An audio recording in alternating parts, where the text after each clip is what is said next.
Normalmente, quando falamos sobre pena de morte, pensamos algo longínquo, uma coisa distante da nossa tradição. Mas se eu te disser que a pena de morte existiu durante séculos dentro do sistema jurídico brasileiro e que foi aceita e aplicada durante muito tempo, nós convivemos mais tempo com a pena de morte sendo aplicada pelos nossos tribunais do que sem a pena de morte sendo aplicada. E, até hoje em dia, nós ainda possuímos possibilidade da aplicação da pena de morte, como dispõe a nossa Constituição Federal, em caso de guerra declarada. Mas, enfim, hoje eu irei falar sobre um caso que marcou o nosso Brasil no período imperial, na metade do século XIX. E este caso que eu irei falar agora, ele influenciou inclusive na extinção da própria pena de morte, ou ao menos para crimes comuns. O caso que eu irei falar hoje é sobre a Fera de Macabu. Vamos agora para a descrição dos fatos. O personagem principal do caso que eu irei falar hoje é o Manuel da Mota, que nasceu em 1799 na Fazenda Coqueiro. Como era comum à época, o nome da fazenda era anexado como um sobrenome, não o nome daquela pessoa. Então ficou Manuel da Mota Coqueiro. Oriundo de boa família, Manuel da Mota Coqueiro, Manuel Mota Coqueiro, como eu irei chamar neste vídeo, ganhou uma grande fazenda de herança do seu tio-avô. E, se casando com Úrsula, uma prima dos seus primos, eles começaram a juntar patrimônio, comprar fazendas, e em 9 anos de casados, os dois tinham 5 fazendas grandes. Em 1847, devido à influência da corte inglesa no Brasil, tentando proibir um pouco a escravidão e o tráfico negreiro, o Brasil imperial começou a adotar um sistema diferente. Em vez de mão de obra escravas em fazendas, começou a estimular que contratassem os fazendeiros colonos livres. Coqueiro foi um dos pioneiros na prática, trazendo para sua fazenda, chamando para trabalhar o Francisco Benedito da Silva, onde possuía uma esposa e 6 filhos. Coqueiro, que não era besta nem nada, ao descobrir que a filha mais velha do Francisco Benedito da Silva era uma beldade, começou logo a se encontrar às escondidas com ela. E um dia, ficou 2 dias escondidos com ela, sem ninguém saber o paradeiro dos dois, e eis que a mesma surge grávida. Quando a esposa do coqueiro, Úrsula, descobriu o relacionamento extraconjugal do marido, brigou com ele. E Coqueiro teve que tomar uma decisão: expulsar o Francisco Benedito da Silva das terras, a fim de evitar novas confusões. Afinal, tinha engravidado a filha deste colono. Mas, entretanto, o Francisco Benedito resolveu negar-se a sair, intensificando a confusão entre os dois, a divergência entre os dois. Para mostrar que também era cabra ruim, o Francisco Benedito resolveu jogar no rio madeiras que era da propriedade do coqueiro para, enfim, gerar um prejuízo financeiro ao mesmo, pois aquelas madeiras eram destinadas para vender aos comerciantes. Após saber deste ato, um feitor da fazenda, Fidelis, juntou um grupo de escravos pequeno para dar um susto no Benedito. No entanto, ao chegar na casa do Benedito, do Francisco Benedito, encontrou lá a sua família, toda armada com foices, com pedaços de pau e até uma espingarda, afugentando e expulsando os escravos que foram lá intimidar sob a orientação do Fidelis e não do coqueiro. O coqueiro não tinha conhecimento que o Fidelis tinha feito isso, que iria fazer isso. No entanto, a família do Francisco Benedito não sabia o que estava esperando por eles. No dia 11 de setembro, estava chovendo muito na fazenda Bananal, na fazenda do coqueiro. E Coqueiro se recolheu com alguns amigos na casa deles, que ficava um pouco afastada da casa do Francisco Benedito. Ficou lá com os amigos, bebendo, curtindo. Ficaram lá a noite inteira, inclusive dormindo no local que estava, como reitero, sob uma imensa tempestade, mas a pouco mais de 1 quilômetro dali acontecia uma grande chacina. Uma família inteira estava sendo dizimada. Nesta mesma noite, a casa do Francisco Benedito foi cercada por homens ligados à fazenda Bananal. Entraram, armados com foices, pedaços de pau, inclusive armas, para cumprir um só intuito: massacrar toda a família do Francisco, até não restar pedra sobre pedra. Uma tragédia. O Benedito foi retalhado por um facão e por uma foice, a sua mulher foi esganada e mortas a pauladas, e até as crianças pequenas que o casal possuía foram também mortos cruelmente. Apenas duas mulheres conseguiram fugir, as duas filhas do casal mais velhas, inclusive a que estava grávida. Porém, a mais nova, ela foi pega porque um raio denunciou a localização delas. Os homens pegaram-na, arrastaram até onde estavam o resto dos familiares e também mataram sem dó. Tocaram fogo naqueles familiares, mas a chuva, como estava muito intensa, como estava ocorrendo uma tempestade, apagou o fogo e a cena do crime permaneceu intacta. A única sobrevivente foi justamente a mulher que estava grávida, a filha mais velha, que conseguiu se esconder, não foi encontrada pelos homens que estavam lá, pelos assassinos, e foi depois de alguns dias. Neste ponto existe alguma divergência, alguns dizem que foi depois de um dia, outros dizem que ela ficou vagando durante os 2, 3 dias, mas depois de um dia, ela foi para a fazenda do André, uma fazenda localizada muito próxima do coqueiro, um inimigo inclusive do coqueiro, o André, e disse tudo o que tinha acontecido. O André não pensou duas vezes, foi logo se dirigindo para a delegacia e contou que o coqueiro tinha matado a família inteirinha, tinha mandado matar a família do Francisco Benedito da Silva.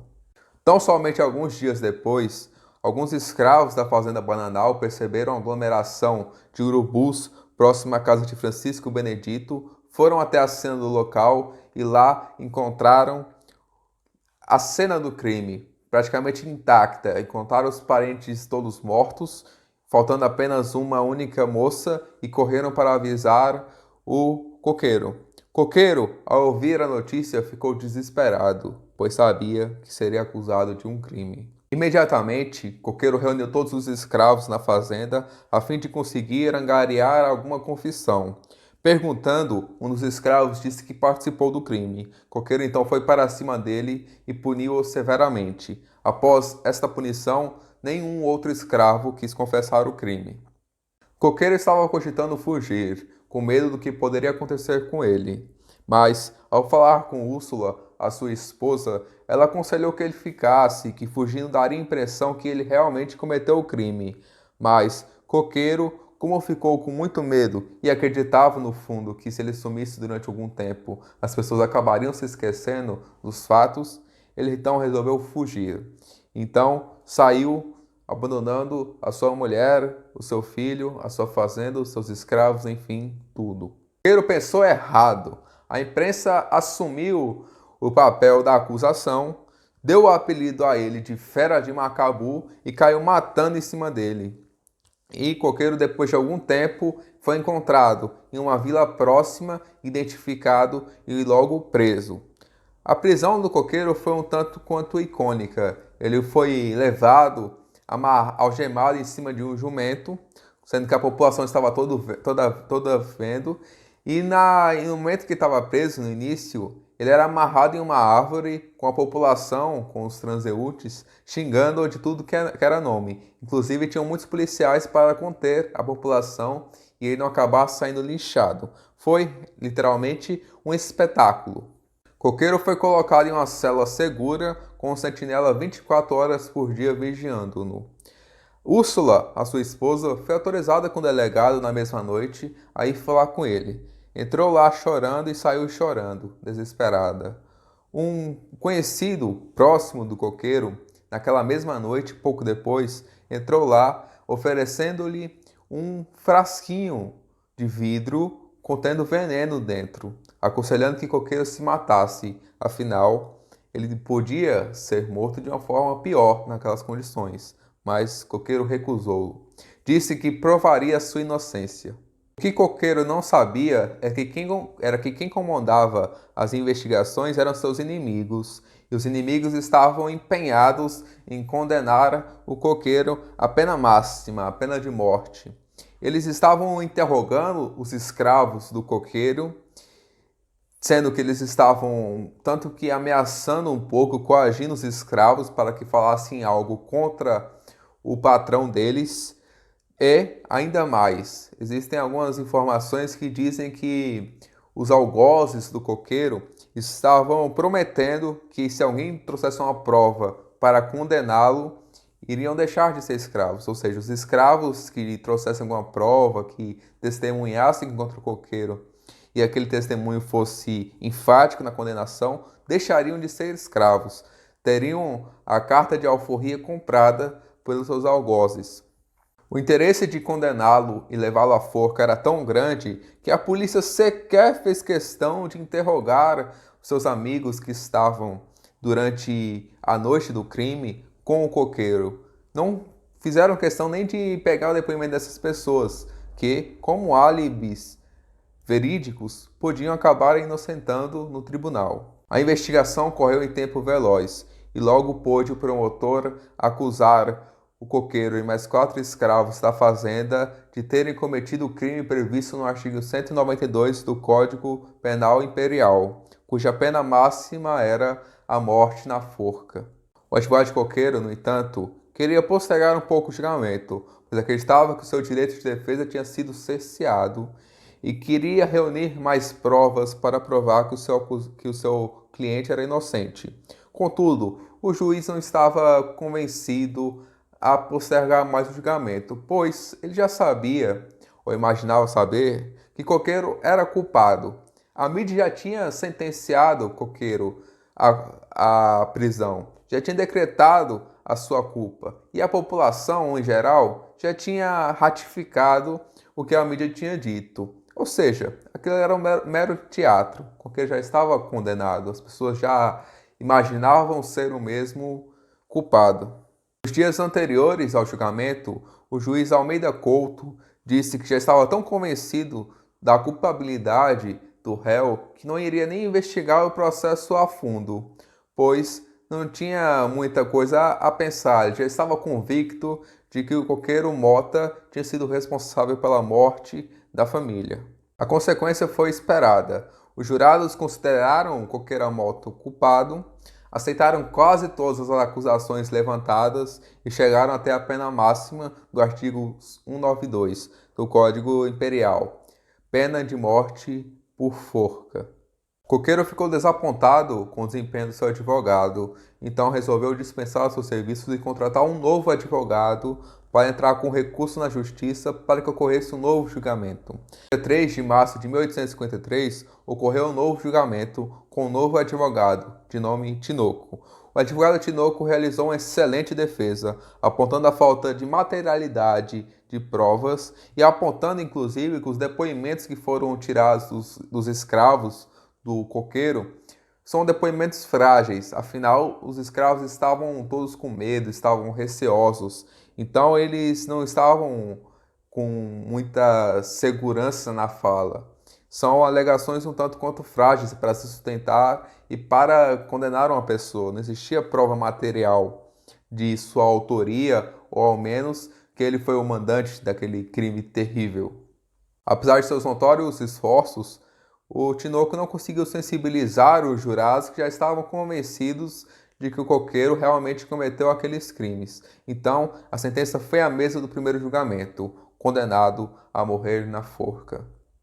Salientar que, pelas leis da época, era proibido que um escravo fizesse um depoimento contra o seu próprio dono, mas, como se observa neste caso, essa determinação legal foi sumariamente ignorada, sendo que os escravos tiveram um papel preponderante na condenação do coqueiro Mota. A defesa de coqueiro Mota ainda tentou, sem sucesso, entrar com vários recursos para que ocorresse uma revisão criminal, porém, todas foram negadas. A última solução, a última possibilidade, foi recorrer ao Dom Pedro II para conseguir uma absolvição imperial. Naquela época, ou como é hoje ainda um pouco, era muito difícil uma pessoa de grandes posses ser condenada criminalmente, ainda mais ser condenada a morrer na forca, enforcado, o que é uma pena de morte extremamente degradante. Para quem não sabe, na Revolução Francesa, a guilhotina começou a ser aplicada por quê? Porque muitos aristocratas eles iam morrer, e a forca é um pouco degradante, não é uma pena de morte Aliás, toda pena de morte é cruel, mas neste caso especificamente é ainda mais, porque em muitos casos a pessoa não morre instantaneamente. Os ossos do pescoço dela não quebram instantaneamente, ela ainda fica sofrendo durante algum tempo.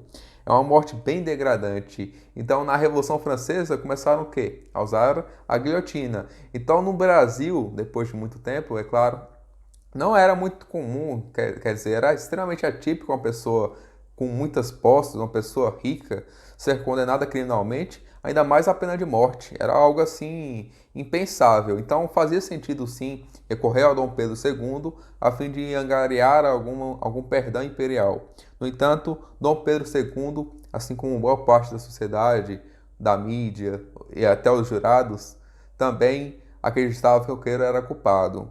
Não retificando a pena de morte que foi dada pelos jurados. Pelo contrário, ratificando. Dia 3 de março de 1855, então, Coqueiro foi retirado de sua cela para ir para a forca. Pediu, no entanto, para falar com um padre e realizar a sua última confissão. O padre saiu da confissão arrasado, atormentado. Muito se especulou sobre o que Coqueiro tinha dito ao padre, mas nunca se soube. Afinal, existe uma proibição dentro da Igreja Católica que não permite com que padres revelem o conteúdo das confissões. E neste caso especificamente, o padre guardou o segredo até o resto de sua vida, nunca declarando o que Coqueiro realmente disse a ele naquele instante. Mas fato é que o padre saiu extremamente atormentado, saiu com um semblante pesado, terrível. Sabendo que não tinha mais saída, Coqueiro, naquela mesma noite, pegou um caco de vidro e cortou os seus pulsos, tentando se matar. No entanto, um carcereiro ouviu seus gemidos, interviu na situação e impediu com que ele desse fim à própria vida. Em 6 de 1855, Coqueiro finalmente foi morto na forca, mas antes disso deixou uma declaração. Vou ler.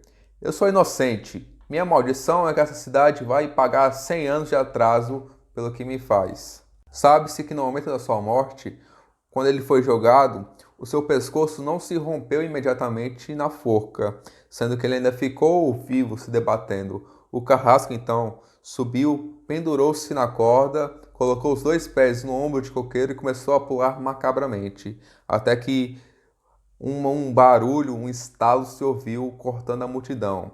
Era a coluna vertebral do Coqueiro que tinha quebrado.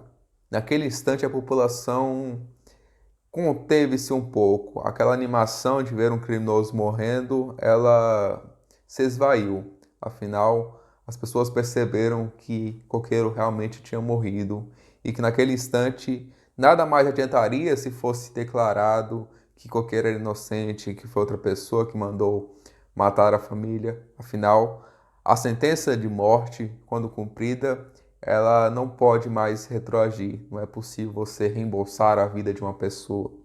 A sentença de morte é definitiva. Após algum tempo, evidências fortes sugeriram que quem realmente mandou matar a família do Francisco não foi o Coqueiro, mas sim a sua esposa, Úrsula. Úrsula, no interim em que o Coqueiro foi acusado, foi julgado, foi condenado, ela ficou louca, começou a ter alucinações, começou a falar sem parar as mesmas palavras, começou a ficar repetindo sempre: eu quero a cabeça dela numa bandeja, eu quero a cabeça dela na bandeja. O que suscita a interpretação de que ela mandou matar e pegar a cabeça da filha mais velha do Francisco, que o Coqueiro tinha engravidado. Ou seja, ela mandou matar porque estava com ciúmes. Ela repetia incessantemente que não era para deixar pedra sobre pedra. Repetia que era para matar todos, todos, e depois queimar. Existe um indício também que o Coqueiro soube disso quando estava preso, pois um sobrinho dele foi visitar e disse que como Úrsula estava e que a família muito próxima acreditava que ela que tinha mandado matar. Coqueiro, no entanto, não revelou isso para ninguém. Ele assumiu para si a culpa e não jogou a culpa na esposa, pois não queria que ela fosse parar em seu lugar, não queria que ela fosse para a forca, quis protegê-la. A única pessoa fora do seio familiar que possuía conhecimento, talvez, que a real mandante do crime não foi o coqueiro, mas sim a Úrsula, talvez tenha sido o padre. Por isso ele ficou tão atormentado, pois sabia que ali estava sendo condenado um inocente. Por volta de 1856, Dom Pedro II foi informado dos rumores de que quem tinha cometido o crime foi a Úrsula, quem mandou matar foi a Úrsula e não o coqueiro. E ficou muito sentido, pois ele ratificou a pena de morte de um inocente. Ele, inclusive, escreveu uma carta, depois de algum tempo, para a princesa Isabel, dizendo que ele era contra a pena de morte e que ele só não tirava o artigo que previa isso dentro do Código Penal porque o seu poder não o permitia. Mas, se ele pudesse, certamente tiraria do Código Penal a previsão da pena de morte. A pena de morte, no entanto, apesar do interesse do imperador, ela foi retirada do Código Penal brasileiro apenas quando houve um novo código, quando entrou em vigor o Código da República, quando o Império Brasileiro caiu e surgiu a República. Neste momento, a pena de morte parou de ser um objeto dentro do direito Código Penal e permanece até hoje, claro, previsto apenas em casos excepcionais, pelo menos formalmente, pois sabemos que a pena de morte existe sim, mas na prática velada e por trás das cortinas. Enfim, é um caso trágico, mas é um caso que suscita muitas reflexões para quem opera o direito, para juízes, para advogados, para promotores, pois a busca da verdade, neste caso aqui, ela foi completamente ignorada. Ninguém quis saber realmente o que tinha acontecido na prática. O juiz, os jurados acreditaram a prioristicamente que já sabiam a verdade. Não deram tamanha importância assim para as investigações que foram extremamente fraudulentas. Não deram também muita importância para as provas trazidas pelo advogado Tinoco, na verdade. E o que ocorreu foi que o processo acabou gerando a condenação à morte de um inocente. Acabou levando a vida de uma pessoa que não tinha realmente cometido aquele crime. Fica com uma grande reflexão, porque hoje em dia também é muito comum cessear o direito de defesa, também é muito comum não dar tanta relevância assim para as provas, ou melhor, dar uma tremenda relevância para a confissão de uma pessoa ou para o testemunho verbal de uma pessoa também que pode ser interessada. Então fica como um testemunho, fica como uma reflexão dentro da nossa história para perceber que a busca da verdade deve pautar o processo penal. Você está no processo penal para quê? Dentro de um processo, dentro de uma investigação. Para encontrar a verdade, para ver se existe realmente o cometimento de um crime e para quem pode ser imputado o cometimento daquele crime.